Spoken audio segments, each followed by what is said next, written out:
Hello, everyone. My name is Kembra and I'm here with the wonderful Jack Pierson.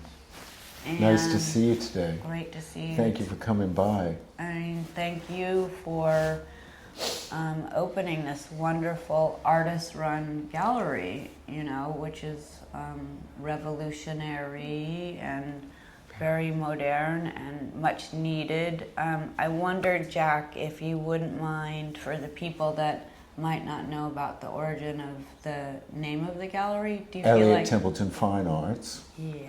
Sure. Elliott Templeton is a character from a Somerset Maugham novel called The Razor's Edge.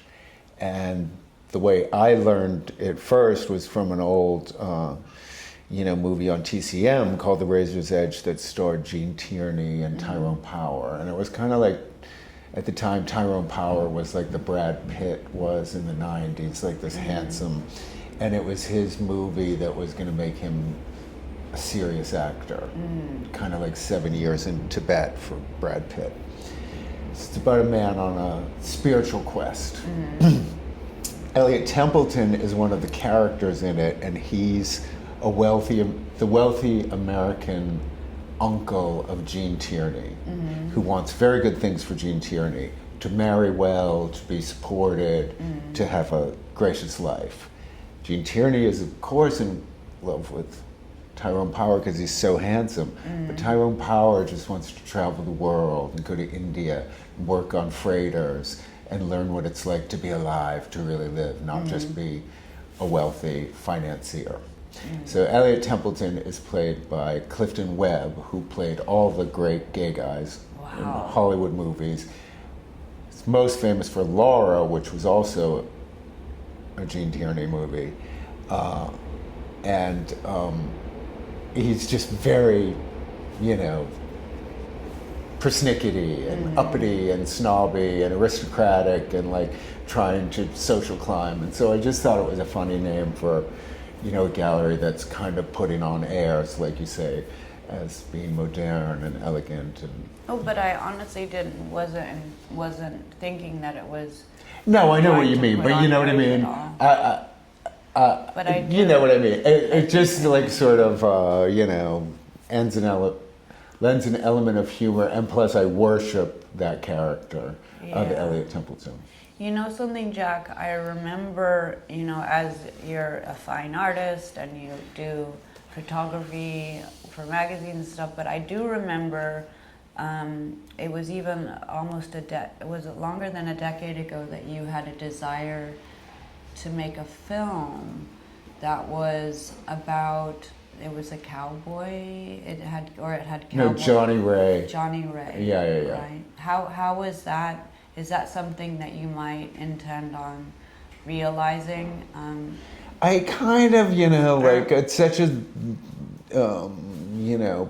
bummer story to tell stories of things that didn't happen, but I sort of realized that making a film in the way that I wanted to make it, which was like a full Hollywood movie, is really a lot of work, as John Waters will tell you. It's the biggest homework assignment you ever had. And I'm not that kind of, I'm a guy that wants to go to India and work on freighters and see the world, and I couldn't ultimately sustain what it takes to bring that kind of thing to fruition. Well, maybe someday you never know. Yeah. I mean, I was watching, David Lynch was doing these master courses on how to make films, and he suggested that all you needed was little 75 index cards, and you put them on the wall, and each 75 pieces was a scene in a film, and if you could do 75 of them or something, that was a film in itself. Right. And I guess I just am so like still photography, I never can think in terms of an arc somehow, like, or and the thing about the Johnny Ray story was that it doesn't have, like most popular music biopics have the arc of like they were huge and famous and then they weren't, but then they triumphed again. in one last time, or one thing happened. In Johnny Ray, it was really like up and then down, and there's no like point where it comes back to make you feel good, which is a story I love, because I don't necessarily want to feel good all the time. But I think happiness is very overrated. I'm not sure I don't know if I agree. It's not overrated. But it's one of 10 different emotions Yeah. that we have. Yes, It's impossible to be happy 24/7. Yeah. I think that's what I'm thinking of Yeah. mostly.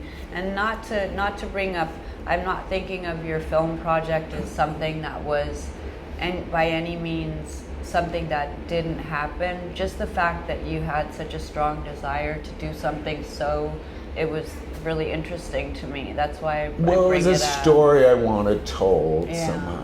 Maybe And it'll I- get told some other way. Yeah, well, it was told beautifully in this book. I learned it from this book called Cry, the Johnny Ray story, which was a gorgeous rendering of it. So it was kind of done. Like that story, if you want to read it, is there. I think the thing, like when you say that, it makes me realize opening the gallery, as much work as it is, Yeah. when I look at it, I can do it myself. I didn't have to, fortunately, but I could write the check, pay the rent, paint the walls, Wow. nail up the stuff. I can do all that myself. Yeah. A Hollywood movie you cannot do by yourself. You Yeah. know what I mean? It's like intense teamwork, and I'm kind of, and I think like, well, you do these big rock opera extravaganzas, and you can't do that yourself, but you're a good directress. Sometimes, I mean, just in the spirit of availavism, a lot of times I don't have any help at all. I don't have a team. Right. I mean, we're making all the props and costumes for our work ourselves. Yeah, because that's the way you could do it, Yeah. right? Yeah. And that's how I think too. I have to be able to do it ultimately myself. Otherwise, I I think- can't even begin. I think I remember the gallery sort of started during the pandemic. Was it something that was a result of, was it during the pandemic that you It was opened? like slightly after. Okay. What happened during the pandemic for me was I was thrust into my studio more than I usually am, because Yeah. I can find a lot of distractions that keep me out of Yeah. creative, like, facing creative endeavors. The pandemic, all of a sudden, there was nothing else to do except Yeah. be in the studio. Yeah. And I started putting things together. I was like, okay, I like to make collages, but I want them big. I don't want them glued down. How can I do this? I had been doing it photographically in the months before, because I got a big printer, and I started doing old photos, lay it on, and we'd print them really big, and it was spectacular.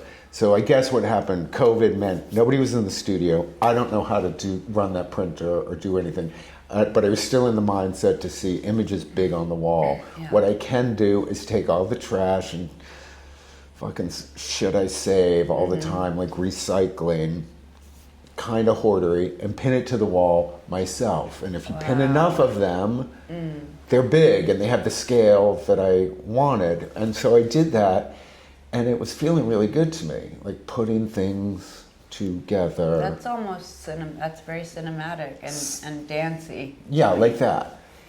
Exactly.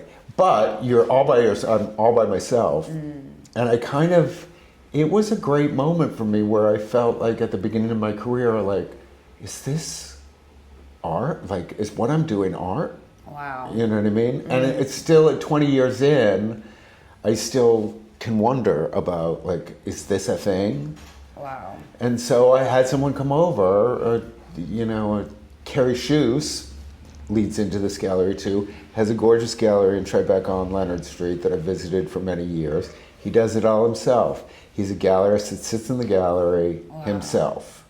He puts it on the wall himself. He shows whatever he wants. Sometimes it sells, sometimes it doesn't. But he's telling you a story about the work and what he likes in a gallery, which was something I was missing in the greater art world these days. It's a big, icy box Yeah. with frosted glass, and you never see who runs it. Right. You know what I mean? And the girls don't look up from the desk. Never. And it's just like, this isn't what I want. Yeah, me neither. I want someone hitting me over the head with like, you got to get into these cowboy paintings, man. They're made by this guy in Houston. You know what I mean? He's so cool. Like, that's what I wanted. Anyway, cut to, I had Kerry Shoes come over because I know he knows what's what. And he was like, these are great. Are you asking me to show these? And I was like, well, I wouldn't mind. So you do think they're a thing? And he was like, definitely. Wow. Let's do a show. And COVID was still kind of raging with like the vaccine. It was during the show that it was like, there's a vaccine, you know, and he was gonna get it. Anyway, I did that show. I like that. The next thing that happened was the gallery I show with in Los Angeles, Regen Project, asked me to do a show. They have one of those big, huge, fucking icy boxes, and it was like, I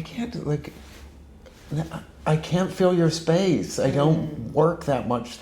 No, you can do it. Come on, you can do whatever you want. Because Sean Regan, who you know, is great, and for 30 years she's been like, yeah, you can do whatever you want, which is a really rare thing. Very rare, yeah. You know what I mean? Yeah.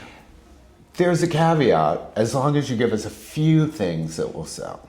Well, I can't fill the space with the few things that can sell, but I can contextualize those few things with other stuff. And those few things are just the letter pieces that are just basically arranging things. I love your letter pieces. Thank you. I never have not loved there's such great poems, and I just love the choices, not to blow smoke up your tushy, but they're always so strong. So, thank you very much.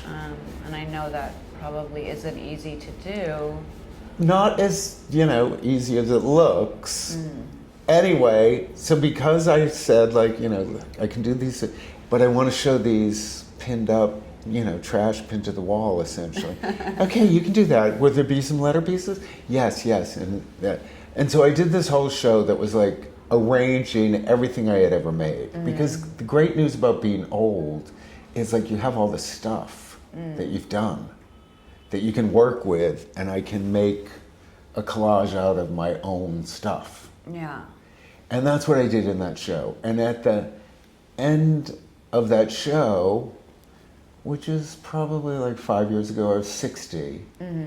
It was for the first time, like all the stuff we talk about, I don't know if you have the same thing. Like, I never feel like, I always feel like, is this a thing? Like I was describing, like, is there anything I can actually do? Like, I can't really draw. I can't really, I'm not a master of anything. At the end of that show, I was like, I am a master at putting things together well. That is so and cool. I fucking love to do it. It's my favorite thing. It's like, there, no, higher. No, it would be better if you switched that one. Like, I like all that kind of stuff. And I was like, and you only get to do it like once every few years when somebody asks you to have a show. So boom, what do I like? I like Kerry Shoes sitting in his gallery and showing me this stuff. So when I came here one day, because I used to come to this space all the time when Leo Fitzpatrick had it, and it was public access. And he'd be sitting here on a Sunday afternoon, like we are now, shooting the shit with people like I am now. And like, oh yeah, that's that. Oh, this is this new guy from LA, and he's a young kid, and I just like, I loved it. I was like, oh, this is the life, baby. You just get to sit here and talk to people. And he was like, yeah, well, if you like it so much, I'm getting rid of the space. And, I want somebody to take it over. So I was like, wow, yeah. I'll do it. Because it just seemed like, why not? It's everything I like, is to put on, like you, let's put on a show. And so now I get to do it once a month, And it feels natural and it feels good. And I don't know, like I like the people that come in, and I like that I'm here. Sometimes Rosalie works on Thursday. The other thing about the name, Elliott Templeton Fine Arts, is it conjures American fine arts to me, which was also a name that sort of like gave it elevated air compared to what it was, American Fine Arts. Yeah. You know what I mean? So I wanted that nod, the fine arts. I keep stressing the fine arts, even though graphically it would be easier if it was just Elliott Templeton, but I always want the fine arts. I think putting fine arts after everything is wonderful. But the